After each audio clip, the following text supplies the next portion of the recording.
Yeah, having STDs is not that bad, bro. It's really not that bad. I'm not gonna say it's fun because it's not fun, but my journey was fun. I had the best STD journey on YouTube. Who else had a better STD journey than me? I made this shit cool. I made this shit mainstream, bro. Niggas can't fuck with me for real. Is this nigga serious? Stop it. Get some help. This nigga bragging about catching STDs like he just unlocked a new achievement or some shit. Taking credit for making STDs mainstream is wild work, gang. But you would think after my dog got burnt, you know what I'm saying, with 2 different types of STIs, you would think after my boy got burnt with that gonorrhea and that chlamydia shit, he'd be like, you know what, I need to chill, I need to take things slower, I need to wrap up and shit, feel me? Man, hell no! My dog said, fuck all that, man. He dropping new methods, man. He got new ways for all my niggas that don't get any hoes to get the hoes now, man. Check this out.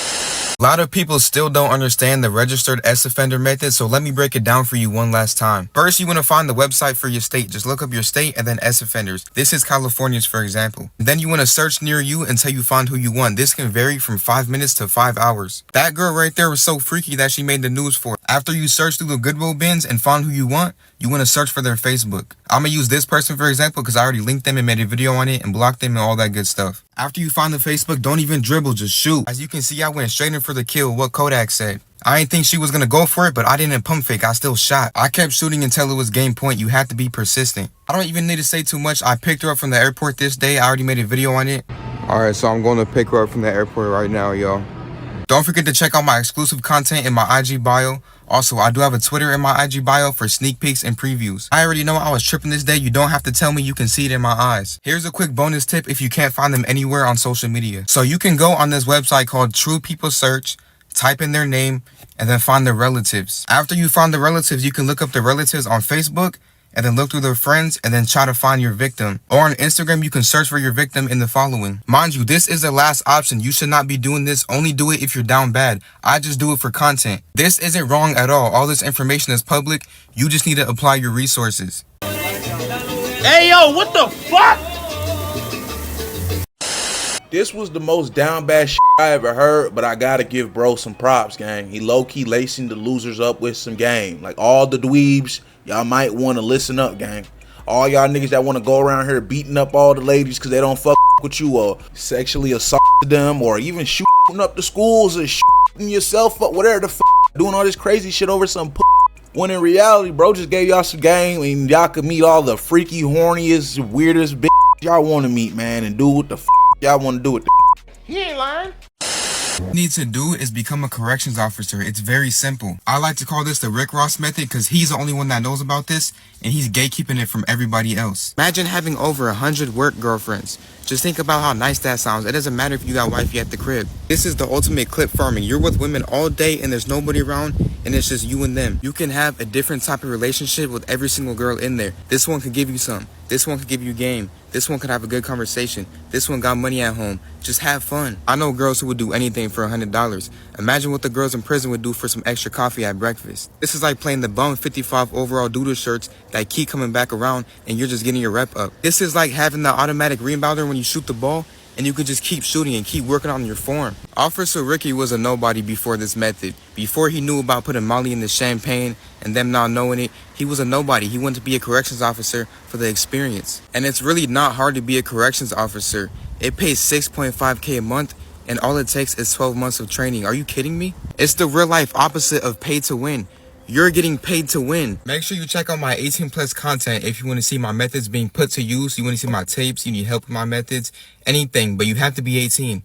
Motherfucker don't miss. No, he's fucking good. That motherfucker don't miss, man. He's good. gang. I don't know if this nigga trolling or not, but this is hilarious.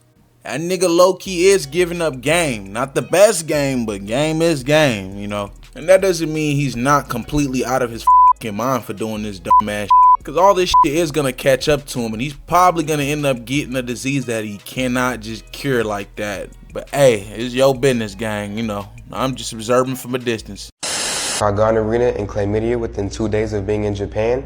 I treated it already. So let's talk about it and rate it 1 through 10. Starting off with the post-treatment side effects, a little bit of itchiness, a little bit of stomach aches on and off, and a little bit of diarrhea. Nothing too crazy, So 5 out of 10. I've stepped back in the court 1 time since being on injury preserve. I didn't go for a huge shot, I went for an easy layup. I felt great, I didn't have any issues getting up, and I actually did finish super fast. And if you know me, then you know things are going back to normal. So far, the only bad thing that I'm still dealing with is the jokes. Every time I step out the house, I'm getting recognized and clowned on, and I can't lie, it does not feel good. Overall, I'm a lot happier and better now, so 10 out of 10. Yeah guys, good news, I'm officially cleared to go out the country for season 2. This nigga's crazy. Season 2, my boy? What are you trying to catch, the herps? That boy trying to catch that same shit that boy Magic Johnson got. But hey, all power to you.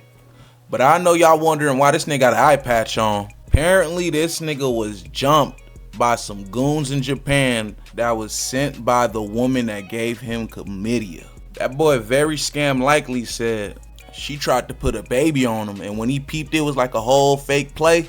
She was on some shit like, man, fuck all that. I'm finna release Kill Squad in the streets. I'm putting Kill Squad in the street. Here's how I got caught lacking in Japan. Alright, so boom, I started my day off in Tokyo, you know, just hanging around, a usual light day. And there was this weird guy, he wasn't completely following me, but I felt his presence. He was like a shadow, and I just kept seeing him pop up. So the sun was starting to go down, right? And I wanted to have some fun, so I was gonna go to the same nightclub that I went from day 2. I don't know if you guys remember, but it was kind of like a more ghetto area. So right when I hopped on the train, I seen him come with me. But I didn't say anything, I didn't think anything of it, because first of all, no offense, but a lot of Japan people look similar, so I wasn't sure if it was completely him. And plus, he was probably just some average weirdo, so he came along with me. So me and him got off on the same stop, and I went into the nightclub, and he didn't go in, so I was like, oh, okay, there's nothing to worry about. But fast forward 2 hours later, I was already a little lit, I was drinking a little bit, you know, and I seen him come in with like 4 of his friends. But I still didn't think anything of it because, you know, like Japan is known for being a safe country. I kind of knew that I was like a bounty at this point, but I still did not think anything was going to happen to me. So eventually it was getting pretty late, you know, so I found my girl that I was going to take home, and me and her went outside the club because it was loud and I couldn't really understand her. So I was outside, I had my phone out like this, and I was talking to her through the translate. So I was in this position, right? And the same guy and his friends just shoulder bumped me, boom, hard as fuck. I don't know if you guys ever played 2K, but I did kind of like a 2K ankle breaker animation. I had to catch myself, and I put my hands up. I said, what the fuck? They're screaming at me in Japanese. I don't know what the fuck they was saying.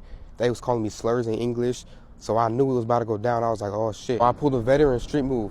I acted like I didn't want any problems, and then I snuffed him. I was walking up like this.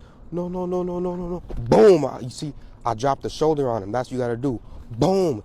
And I stepped back. I tried to measure him on my boxing shit, but it was just too many, and I realized I couldn't even do that. I should have just sprinted away after I did that, but I kind of have an ego, like there's something wrong with me, and the alcohol was starting to kick in, and my girl was right there, so I didn't sprint away, but I was kind of backing up, like trying to like get aware of the situation, trying to figure out what I'm gonna do next. I was using the cars to my advantage.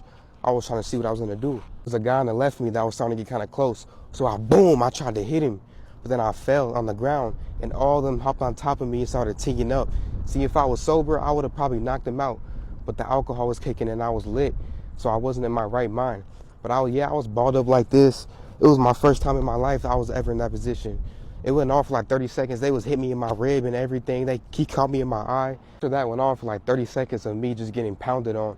Some workers came in from inside the club. They broke it up, and they were like, after they told me, like, please don't call the cops, please don't call the police, and they handed me some money. It was a little bit of chump change. I wasn't gonna call the police anyways because I got hurt, but I'll take the money. Man, that's it for this one. It's your boy, TheReal You Tube Plug, signing out this month. Hit that like button on your way out. Hit that subscribe button on your way out. God first, safety second.